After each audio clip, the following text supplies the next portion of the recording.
Hello नमस्कार। BSF constable tradesman new vacancy का notification जारी कर दिया गया है। इस वैकेंसी के बारे में पूरा डिटेल से आज के सेशन में समझने वाले हैं कि कौन कौन से लोग इसका फॉर्म भर सकते हैं, इसमें टोटल पोस्ट कितना है और इसका सिलेक्शन प्रोसेस क्या रहेगा, यानी A to Z जानकारी इस वैकेंसी से संबंधित हम लोग आज के सेशन में जानने वाले हैं। तो आप लोगों से रिक्वेस्ट है कि इस वीडियो को पूरा एंड तक जरूर देखिएगा। तो चलिए हम लोग इस वैकेंसी के बारे में पूरा डिटेल से समझने का प्रयास करते हैं। यदि आप लोग इस चैनल में पहली बार आए हैं और चाहते हैं कि कोई भी गवर्नमेंट जॉब का नोटिफिकेशन आता है सरकारी जॉब से संबंधित, उसका जानकारी सबसे पहले आप तक पहुंचता है, तो आप लोग हमारे इस चैनल को सब्सक्राइब जरूर कर लीजिएगा। आइए हम लोग एक एक बात को जो है यहाँ पर समझने का प्रयास करते हैं। तो सबसे पहले हम लोग ओवरऑल देख लेते हैं इस वैकेंसी के बारे में। तो यहाँ पर देखिएगा, यहाँ पर जो है बीएसएफ कांस्टेबल ट्रेडमैन वैकेंसी 2025 के नाम से जो है इस वैकेंसी का नोटिफिकेशन जारी किया गया है। और यहाँ पर देखिएगा, मैं आप लोग को बता दूं, यहाँ पर पद का नाम जो है कांस्टेबल ट्रेडमैन के पोस्ट जो है इसका पद का नाम है। पदों की संख्या देखिएगा, यानी कुल पोस्ट का यहाँ पर देखिएगा जिक्र जो किया गया है 3588। तो 3588 पोस्ट पर इस वैकेंसी का नोटिफिकेशन क्या किया गया है, तो जारी किया गया है। उसके बाद हम लोग बात कर लेते हैं आवेदन करने की तिथि। तो आवेदन करने का जो स्टार्टिंग जो डेट है, यानी प्रारंभिक तिथि जो है यह 26 जुलाई 2025 है। यानी 26 जुलाई 2025 से ही इसका आवेदन स्टार्ट हो चुका है। तो जो लोग अभी तक इसका फॉर्म नहीं भरे हैं, आप लोग जरूर फॉर्म भर लीजिएगा इस वीडियो को देखने के बाद। अब आइए हम लोग बात कर लेते हैं आवेदन करने की अंतिम तिथि। तो आवेदन करने का जो अंतिम तिथि रखा गया है 25 अगस्त 2025 तक रखा गया है। यानी 26 जुलाई से लेकर आप लोग 25 अगस्त 2025 तक क्या कर सकते हैं, तो फॉर्म भर सकते हैं। उसके बाद अब मैं आप लोग को बता दूं, इसका फॉर्म जो है आप लोग ऑनलाइन भर सकते हैं। तो इसका जो है आवेदन किस प्रकार से आप लोग को भरना है, तो ऑनलाइन आवेदन करना है। चलिए हम लोग इसके आगे के पॉइंट को समझते हैं इस वैकेंसी से संबंधित। यहाँ पर देखिएगा, हम लोग बात कर लेते हैं इस वैकेंसी के बारे में। एलिजिबिलिटी, यानी कौन कौन से लोग यहाँ पर एलिजिबल है इसका फॉर्म भरने के लिए, यानी आवेदन करने के लिए। यहाँ पर देखिएगा, उम्मीदवार का भारतीय नागरिक होना चाहिए, यानी भारतीय नागरिक है तो आप लोग इसका फॉर्म भर सकते हैं। जितने भी स्टूडेंट देख रहे हैं सभी भारतीय नागरिक ही होंगे। अदरवाइज एगो दो होंगे जो नेपाल से देख रहे होंगे, भूटान से देख रहे होंगे। उम्मीदवार को आयु जो है 18 वर्ष से लेकर 25 वर्ष के बीच में पूछ रहे हैं, तभी आप लोग फॉर्म भर सकते हैं। यानी कम से कम 18 वर्ष उम्र आप लोग का होना चाहिए और ज़्यादा से ज़्यादा 25 वर्ष का उम्र होना चाहिए। इससे ज़्यादा हो जाता है तब पर भी आप लोग फॉर्म नहीं भर सकते हैं, और 18 वर्ष से कम हो जाता है तब पर भी आप लोग फॉर्म नहीं भर सकते हैं। उम्मीदवार का कम से कम कक्षा जो है 10वीं पास होना चाहिए। तो 10वीं पास यदि है, यानी किसी भी हाई स्कूल से यदि आप लोग मैट्रिक पास हैं, तो आप लोग इसका फॉर्म भर सकते हैं। तो यहाँ पर जो कोई दूसरा जो है क्वालिफिकेशन नहीं मांगा गया है, only for 10th pass. Only for क्या है, तो 10th पास यहाँ पर मांगा गया है, यानी 10वीं पास यानी मैट्रिक पास मांगा गया है। उम्मीदवार के पास ITI डिप्लोमा या किसी कार्य में खास जो है स्किल होना चाहिए, तभी जो है आप लोग इसका फॉर्म भर सकते हैं। यहाँ पर देखिएगा, 10वीं यदि पास है और यदि आपके पास कोई स्किल वाला डिग्री है, तब पर भी आप लोग फॉर्म भर सकते हैं। यहाँ पर यह बात बताया गया है। आई होप कि ये समझ में आया होगा कि यहाँ पर एलिजिबल जो है कौन कौन से व्यक्ति हैं, यानी एलिजिबिलिटी रूल आप लोग को समझ में आ चुका है कि कौन कौन से लोग जो है इसका फॉर्म भर सकते हैं। अब आइए हम लोग बात कर लेते हैं यहाँ पर फिजिकल जो है क्राइटेरिया, यानी एफिशिएंसी।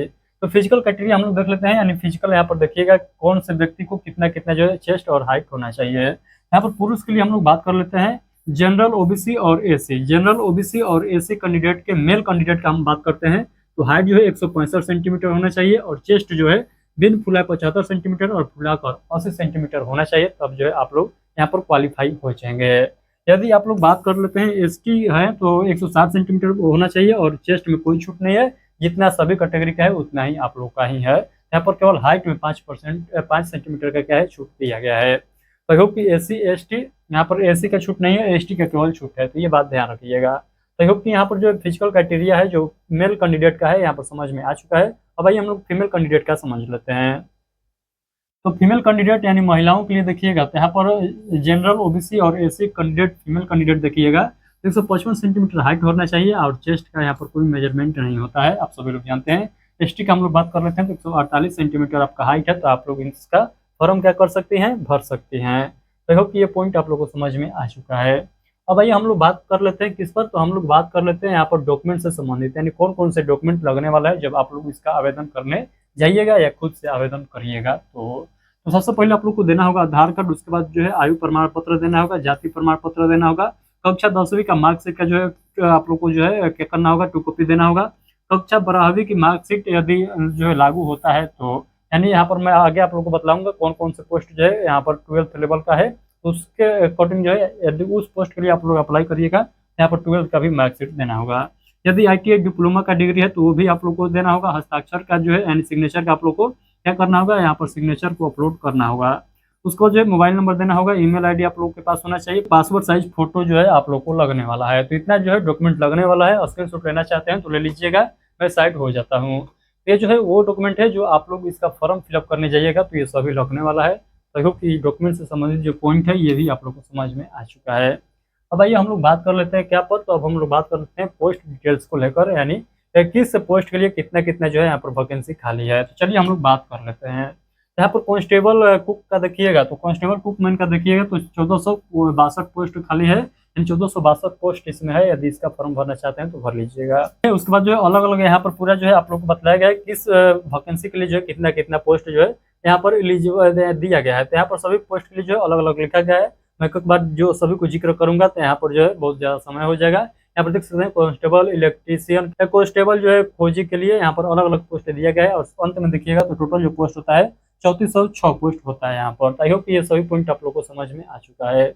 अब आइए हम लोग बात कर लेते हैं, जब आप लोग इसका आवेदन करिएगा तो फीस आप लोग को कितना देना होगा, यानी ऑनलाइन शुल्क जो है आप लोग को कितना लगने वाला है जब इसका आवेदन करिएगा। तो आवेदन शुल्क का हम लोग बात कर लेते हैं। तो आवेदन शुल्क जो है लगने वाला है EWS, OBC और UR यानी जनरल कैंडिडेट के लिए जो है 100 रुपया लगेगा। और इसके अलावा जो बच जाते हैं उनको कोई यहाँ पर फीस देने की जरूरत नहीं है, यानी 0 रुपये का रखा गया है, यहाँ पर फीस रखा गया है।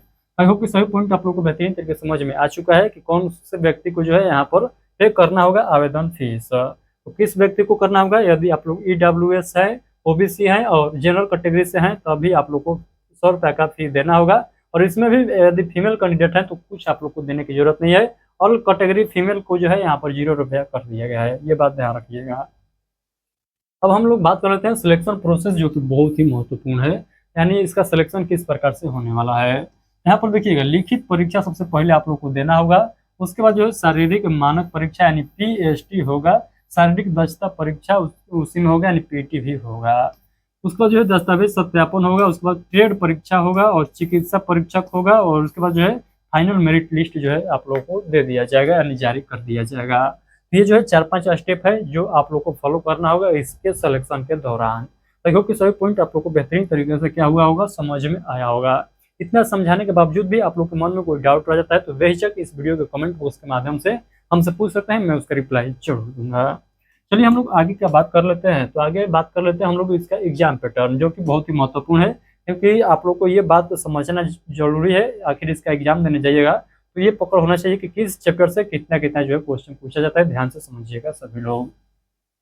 यहाँ पर देखिएगा विषय का नाम दिया गया है और उधर जो है प्रश्नों की संख्या और जो है मार्क्स की नंबर यानी नंबरों की संख्या दिया गया है।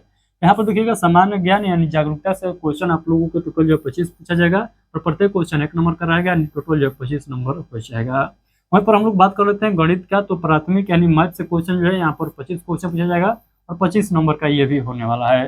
विश्लेषणात्मक योग्यता और जो है विशिष्ट पैटर्न का अवलोकन करने की क्षमता से जो है क्वेश्चन पूछा जाएगा 25 और 25 मार्क्स का ये भी रहेगा। उसके बाद हम अंग्रेजी या हिंदी यहाँ पर ऑप्शनल रहेगा, जो आप लोग देना चाहेंगे वो दीजिएगा। 25 क्वेश्चन पूछा जाएगा और 25 नंबर का पूछा जाएगा। यहाँ पर कहने का मतलब कि अंग्रेजी आप लोग चूज कर रहिएगा तो अंग्रेजी में जो है पेपर देना होगा। यदि यहाँ पर हिंदी चूज करिएगा तो हिंदी यहाँ पर जो है हिंदी का जो क्वेश्चन अटेम्प्ट करने को मिलेगा।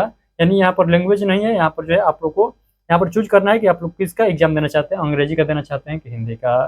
देखो तो समझ में आ चुका है। यहाँ पर टोटल जो है 100 क्वेश्चन पूछा जाएगा और 100 मार्क्स जो है मिलने वाला है। देखो कि सभी पॉइंट यहाँ पर आप लोग को जो एग्जाम पैटर्न से संबंधित था पॉइंट आप लोग को समझ में आया होगा। क्लियर हो गया है तो एक बार थम्स अप कर देंगे और इस वीडियो को दूर दूर तक शेयर कर देंगे, ताकि जो लोग भी BSF कांस्टेबल ट्रेडमैन का फॉर्म फिलअप करना चाहेंगे वो इस वीडियो को एक बार देख लेंगे। उसके बाद जो है क्या करेंगे, फॉर्म को फिलअप करेंगे, क्योंकि इसमें पूरा संपूर्ण जानकारी दिया गया है। ये नहीं कि फॉर्म फिलअप कर देंगे और बाद में चलकर आप लोग कहिएगा हमें ये तो जानकारी ही नहीं था, इसका फॉर्म भरना व्यर्थ चला गया। तो इसलिए जिस वैकेंसी के बारे में आप लोग जब पूरा बेहतरीन तरीके से नहीं समझते हैं और उसका फॉर्म भर दीजिएगा तो वो जो है सक्सेस नहीं हो पाता है। तो इसलिए उस वैकेंसी के बारे में सबसे पहले समझना बहुत ज़्यादा जरूरी है। तो मैं जो भी वैकेंसी का नोटिफिकेशन आता है इस चैनल पर समझाने का प्रयास करता हूं, तो इसीलिए मैं बोलता हूं चैनल सब्सक्राइब कर लीजिएगा। इस चैनल पर आप लोग को 100% सटीक जो है न्यूज दिया जाता है, चाहे गवर्नमेंट जॉब से संबंधित हो या किसी योजना से संबंधित है, जैसे छात्रवृत्ति योजना चलाया जा रहा है सरकार के द्वारा, तो उससे संबंधित हो। तो आप लोग जो है चैनल सब्सक्राइब सभी लोग जरूर कर लीजिएगा।